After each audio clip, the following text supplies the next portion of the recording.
نحمدہ ونصلی ونسلم علی رسولہ الکریم اما بعد۔ آج کے درس میں جو حدیث مبارکہ ہم پڑھیں گے یہ بڑی سبق آموز ہے، بڑی جامع ہے، اس میں بڑی نصیحتیں ہیں اور ایک بڑا دلچسپ واقعہ بھی اس میں بیان ہوا ہے۔ سیدنا ابو ذر غفاری رضی اللہ تعالی عنہ بیان کرتے ہیں کہ کچھ غریب لوگ نبی کریم صلی اللہ علیہ وسلم کی خدمت میں حاضر ہوئے اور انہوں نے عرض کی، اللہ کے رسول، مالدار طبقہ یہ ثواب کے لحاظ سے آگے بڑھ گیا ہے، ان کا اجر زیادہ ہو گیا ہے، نماز وہ بھی پڑھتے ہیں ہم بھی پڑھتے ہیں، وہ بھی روزہ رکھتے ہیں ہم بھی رکھتے ہیں، وَيَتَصَدَّقُونَ بِفُضُولِ أَمْوَالِهِمْ، مگر وہ اپنا مال جو اضافی ہے وہ اللہ کے راستے میں صدقہ کرتے ہیں۔ یا دوسرا ترجمہ یہ ہے کہ ان کے پاس مال بہت زیادہ ہے جس کی وجہ سے وہ اللہ کی راہ میں خرچ بھی کرتے ہیں، اس وجہ سے وہ ہم سے آگے ہیں۔ آپ نے فرمایا، اَوَلَيْسَ قَدْ جَعَلَ اللَّهُ لَكُمْ مَا تَصَدَّقُونَ بِهِ، کیا اللہ نے تمہارے لیے کوئی ایسی راہ نہیں رکھی کہ تم بھی صدقہ کر سکو؟ پھر آپ نے 7 باتیں ارشاد فرمائی کہ جو صدقے کا درجہ رکھتی تھی۔ آپ نے فرمایا،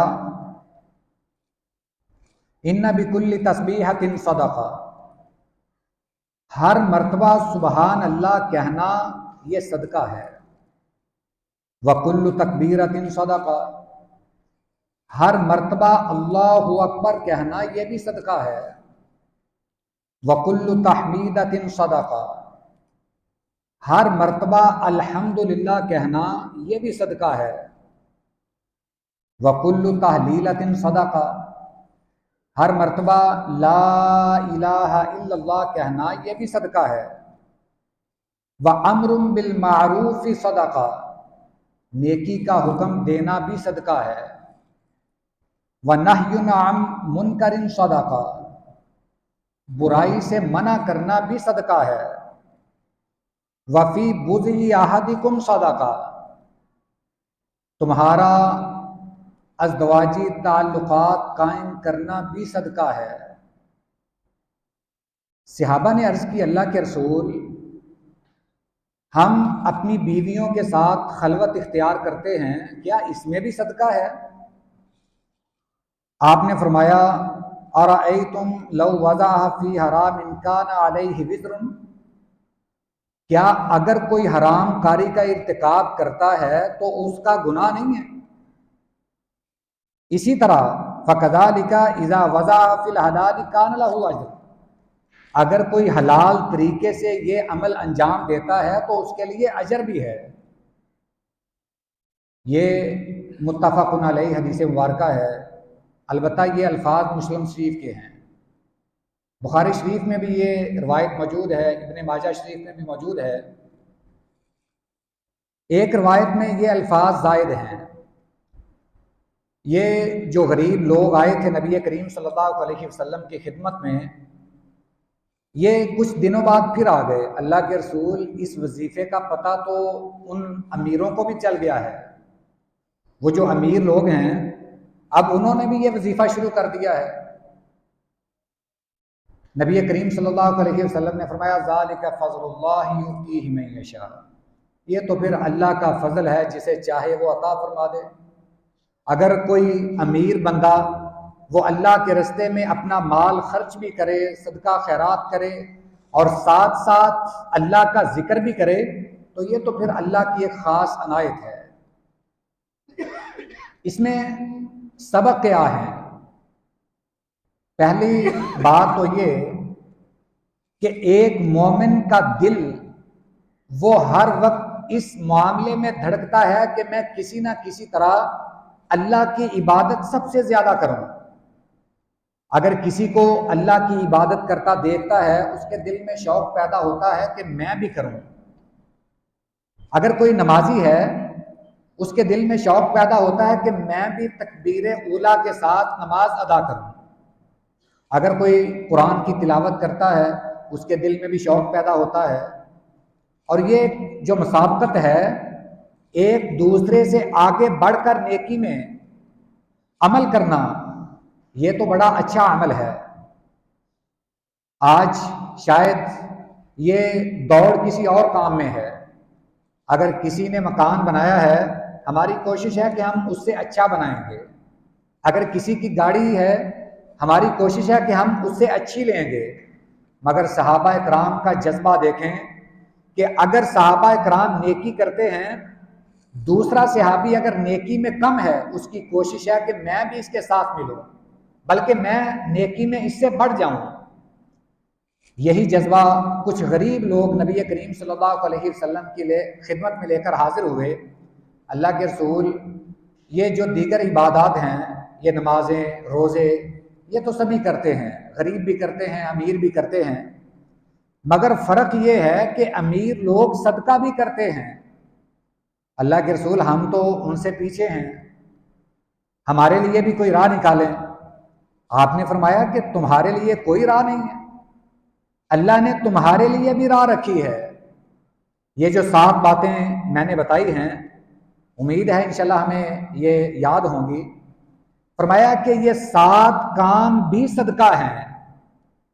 بخاری شریف کی ایک حدیث مبارکہ میں یہ بھی الفاظ ہیں، آپ نے فرمایا کہ تم ہر فرض نماز کے بعد 33 مرتبہ سبحان اللہ، 33 مرتبہ الحمدللہ اور 33 مرتبہ اللہ اکبر یہ کہہ لیا کرو، تم بھی امیروں کے ساتھ مل جاؤ گے۔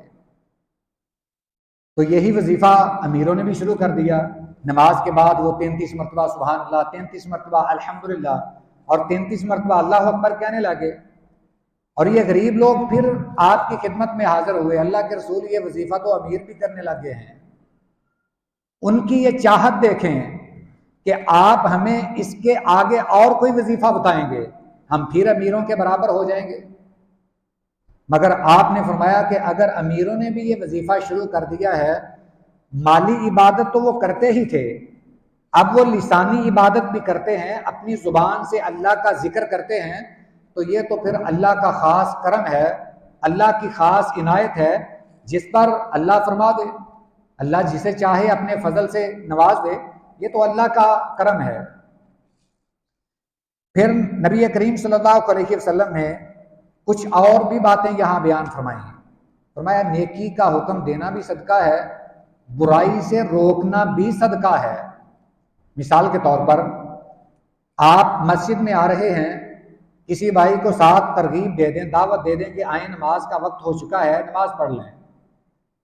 اب وہ نماز پڑھے یا نہ پڑھے، آپ کے نامہ اعمال میں یہ عمل صدقہ لکھا جا چکا ہے۔ اسی طرح اگر آپ کسی میں کوئی گناہ دیکھتے ہیں، اسے آپ روک دیں کہ یہ کام جائز نہیں ہے۔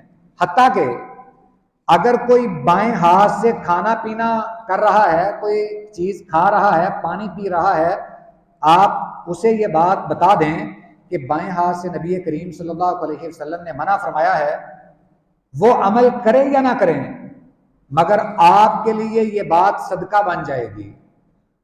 اور یہ اسلام کیسا عظیم مذہب ہے کہ میاں بیوی کے ایک جو خاص اوقات ہیں، یہ جو ازدواجی تعلقات ہیں، اللہ نے اس پر بھی اجر رکھا ہے۔